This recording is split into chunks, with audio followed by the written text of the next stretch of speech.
প্রতি বছর এই পৃথিবীতে 2 লাখেরও বেশি শিশুর জন্ম হয় যারা হাসতে পারে না। তার থেকেও খারাপ, তারা ঠিকভাবে শ্বাস নিতে পারে না। 99% মানুষ এইভাবে জন্মগ্রহণ করে, যারা শ্বাসনালী দিয়ে স্বাভাবিকভাবে শ্বাস নিতে পারে। আর বাকি 1% মানুষ এইভাবে জন্ম নেয়, যাদের ঠোঁট বা তালু কাটা থাকে, যা বড় হওয়ার সাথে সাথে তাদের জীবনকে ক্ষতিগ্রস্ত করে তোলে। দরিদ্র অঞ্চলের লোকেদের বেশিরভাগেরই এই সমস্যা থেকে মুক্তি পাবার কোনো উপায় নেই, যার অর্থ হলো হাজার হাজার মানুষ অপারেশনের কোনো সুযোগই পায় না, যার ফলে এরা বড় হয়ে খারাপ পথে গিয়ে সমাজ থেকে বিচ্ছিন্ন হয়ে পড়ে। কিন্তু একটা অর্গানাইজেশন গোটা পৃথিবী জুড়ে এই বিষয়ে একটা বড় পরিবর্তন আনতে মনস্থির করেছে। ইনি হলেন ক্যাথি। 40 বছর আগে আমাকে আর আমার হাজবেন্ডকে বলা হয়েছিল ফিলিপিনে যাওয়ার জন্য।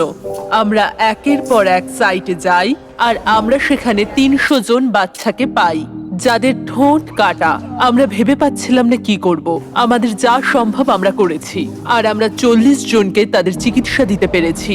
তাই আমরা যে কাজটা শুরু করেছি সেই কাজটা আমাদের শেষ করতেই হবে। এইভাবে অপারেশন স্মাইলের শুরুটা হয়েছিল এবং গত 40 বছর ধরে তারা 4 লাখেরও বেশি সফল অপারেশন করিয়েছে গোটা পৃথিবীর প্রায় 36টা দেশের রোগীদের। যাই হোক, মেক্সিকোতে এই বিষয়ে রোগীর সংখ্যা দ্রুত বৃদ্ধি পাচ্ছে এবং এই সমস্যার সমাধান করা কঠিন হয়ে পড়ছিল। তাই তারা আমাদের সাহায্য চায়। তাই ড্যারেন আর ড্যান মেক্সিকোর উদ্দেশ্যে বেরিয়ে পড়লো, যা ল্যাটিন ইতিহাস এবং সংস্কৃতির শহর। ওখানে পৌঁছেই ড্যারেন বিরল সুযোগ পেল ওপর থেকে এই অবিশ্বাস্য শহরটিকে দেখার, কারণ সে ক্যাথিড্রালের বেল বাজানোর আমন্ত্রণ পেয়েছিল।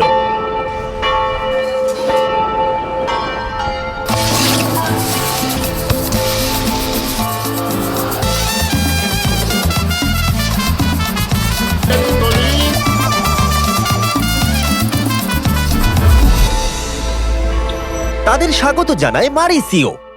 আমি অপারেশন স্মাইলে জয়েন করেছি 11 বছর আগে। আমি জানি এখানে আমার কোনো লাভ হবে না, তাও আমি এখানে জয়েন করেছি কারণ মেক্সিকোতে এমন অনেক মানুষজন রয়েছে যারা চিকিৎসার সুযোগ সুবিধা ঠিকঠাক মতো পান না। যেমন আমি একজন অল্প বয়সী মহিলার সাথে দেখা করলাম। যখন সে আমাদের কাছে এসেছিল তখন তার একটা চোখের মধ্যে ক্ষত ছিল। তারা ওকে পাথর ছুঁড়ে মেরেছিল কারণ ওর কথা বলার ধরন তাদের পছন্দ হয়নি। এটা শুনে আমি খুবই কষ্ট পেয়েছিলাম। আমি সবসময় বলি যে রোগীর পিছনে একটা গল্প আছে এবং গল্পের পেছনে একটা মানুষের ভূমিকা আছে। আর এইসব কারণেই আমি মেক্সিকোতে নিজের জীবন উৎসর্গ করার সিদ্ধান্ত নিয়েছি। আমরা একটি অল্প বয়স্ক শিশুর সাথে দেখা করেছি এবং সে আমার জীবনে দেখা মিষ্টি বাচ্চাদের মধ্যে একজন, কিন্তু তার মুখে একটা ভয়ানক বিকৃতি রয়েছে। এই শিশুটি খুবই মিষ্টি এবং খুব ফুটফুটে, কিন্তু বড় হওয়ার সাথে সাথে সে এত ভয়ানক সমস্যার মুখোমুখি হবে সেটা জেনে আমার কষ্ট হচ্ছে। এই রোগীদের মধ্যে একজন ইমানুয়েল। 17 মাস আগে সে একটা ফাটা তালু নিয়ে জন্মগ্রহণ করেছিল। তার বাবা হলো জেরোনিমো, একজন সিঙ্গেল ফাদার যিনি চিয়াপাসের গ্রামীণ অঞ্চলে বসবাস করেন, যেখানে বাস করে তার পক্ষে চিকিৎসার খরচ চালানো এক প্রকার অসম্ভব, কারণ তার রোজগার একেবারেই যথেষ্ট নয়। তার মানে হলো তার একমাত্র আশা ছিল তাকে 17 ঘন্টা বাস যাত্রা করে পুয়েবলা পর্যন্ত গিয়ে তার ছেলের অপারেশনের জন্য নাম নথিভুক্ত করানো, আর নির্বাচিত না হলে তার ছেলের সুস্থ হবার এই শেষ সুযোগটাও সে হারিয়ে ফেলবে। আমরা যদি এই প্রোগ্রামগুলোর মধ্যে যে কোনো একটা দেখি তাহলে সেটার জনসংখ্যা দেখুন। 10টা বাচ্চা বা 2টো বাচ্চা নয়, প্রচুর বাচ্চা আর ফ্যামিলিরা রয়েছে। আপনারা এই ফ্যামিলিগুলো দেখবেন, এদের মুখ দেখবেন, কিন্তু যদি আপনারা নিচে দেখেন তাহলে দেখবেন কোনো জুতো নেই। তারা তাদের সন্তানের জন্য সবকিছু করতে পারে। এদের পিতামাতার কথা ভাবলেই আমার ভেতরটা যন্ত্রণায় ফেটে যাচ্ছে। এমন একটি শিশু যার সার্জারির প্রয়োজন, কিন্তু তার প্রয়োজনীয় অর্থ এনারা জোগাড় করতে পারেন না। আর যখন আমরা দেখলাম এই পরিবারগুলোর অবস্থা কতটা খারাপ ছিল, তখন আমরা সাহায্য করতে সিদ্ধান্ত নিলাম। তাই আমরা 100টারও বেশি অপারেশন করাবো বলে ঠিক করলাম। তাই পরের দিন স্ক্রিনিং কমপ্লিট করে নিয়ে সময় চলে এলো রোগী নির্বাচন করবার। জেরোনিমো খুবই চিন্তিত ছিল, কারণ সে নিশ্চিত ছিল না তার সন্তান নির্বাচিত হবে কিনা। আজ আমার জন্য খুবই ইমোশনাল একটা দিন। আমার পেছনেই রোগীরা বসে আছে আর এবার সার্জারির অ্যানাউন্সমেন্ট হবে। তাদের শুধু এটুকুই বলা হবে যে তাদের জীবনটা পুরোপুরি বদলে যেতে চলেছে।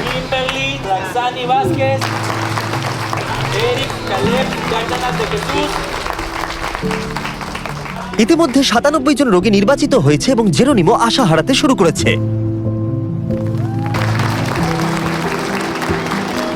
এবার 99 নম্বর রোগীর ডাক এলো।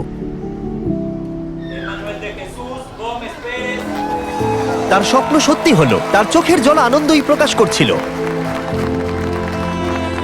এই বাচ্চাদেরকে ক্লিনিকে নিয়ে আসার সময় তাদের অভিভাবকদের মুখে যে আশা দেখেছি, তারা বুঝতে পেরেছেন অবশেষে তারা তাদের প্রয়োজনীয় চিকিৎসা পাবেন। এটা সত্যিই একটা অদ্ভুত অভিজ্ঞতা যা হৃদয়কে নাড়া দেয়। ইমানুয়েলের অপারেশনে সারাদিন সময় লাগবে, তাই অপারেশন হবার সময় ড্যান এবং ড্যারেন গোটা শহরটা ঘুরে দেখলো। আমরা পার্কের মধ্যেই ঘুরছিলাম আর এখানে একটা মারিয়াচি ব্যান্ড দেখতে পেয়েছি। আমি এটা সবসময় চেয়েছি যে ড্যারেন যেন একটা মারিয়াচি ব্যান্ড জয়েন করে। তো আশা করছি আজকে আমার স্বপ্ন সত্যি হবে। সরি, ওই যে আমার বন্ধুকে দেখতে পাচ্ছেন, ও আপনাদের ব্যান্ডে জয়েন করতে চায়। ওকে, এই টুপিটা পরে নাও।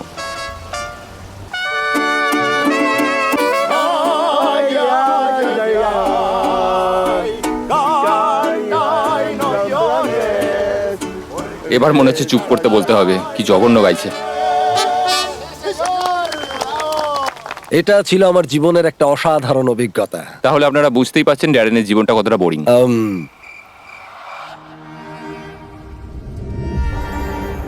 ইমানুয়েলের অপারেশন শেষ হয়ে গিয়েছিল আর জেরোনিমো তার ছেলেকে এই প্রথমবার হাসতে দেখতে পারবে। সার্জারির সময় আমার সবচেয়ে প্রিয় মুহূর্তের মধ্যে একটি হলো যখন বাচ্চারা সার্জারি কমপ্লিট করে বেরিয়ে আসে, কারণ সেই প্রথমবার তাদের বাবা মায়েরা নিজের সন্তানকে সুস্থভাবে দেখে।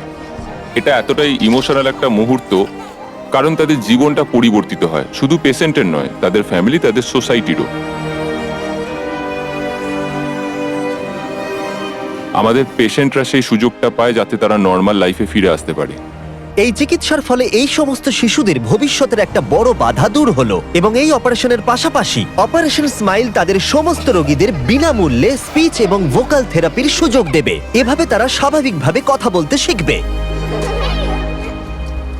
আমাদের কাছে আরেকটা সারপ্রাইজ এখনো আছে। ক্যাথি আমাদের একজন নার্সিং স্টুডেন্টের সাথে দেখা করায়, ফার্নান্ডা, যাকে অপারেশন স্মাইল 17 বছর আগে অপারেশন করিয়েছিল। আমার নার্সিং পড়ার কারণ হচ্ছে আমি আমার মতো বাচ্চাদেরকে সাহায্য করতে চাই। তুমি যখন বাড়িতে যাবে তোমার পরিবারকে বলো তোমার আর অর্থ সাহায্যের প্রয়োজন নেই। আমরা তোমাকে ফুল স্কলারশিপ দেব এবং তোমার নার্সিং স্কুলের সমস্ত খরচ আমরাই দেব এবং আশা করব যে তুমি একজন খুব ভালো নার্স হবে। ধন্যবাদ। অনেক ধন্যবাদ। ড্যান, একবার এদিকে এসো, দেখো এই মানুষটাকে। যদি তোমরা সাবস্ক্রাইব না করো তাহলে এ এক্ষুনি কেঁদে ফেলবে। চিন্তা করো না, সাবস্ক্রাইব করবে। ও হ্যাঁ, এবার ভিডিওটা শেষ করো। ও, একটা কথা বলতে ভুলে গেছি। অপারেশন স্মাইল দারুণ এবং গোটা বিশ্ব জুড়ে তারা সুন্দর কাজ করছে। আমরা এদের এতটাই সক্ষম দেখতে চাই যাতে এরা গোটা বিশ্বের বাচ্চাদের চিকিৎসা প্রদান করতে পারে। তাই অপারেশন স্মাইলকে ডোনেট না করার অর্থ হলো তোমরা বাচ্চাদের ভালোই বাসো না। সাবস্ক্রাইব করো আর অপারেশন স্মাইলকে ডোনেট করো।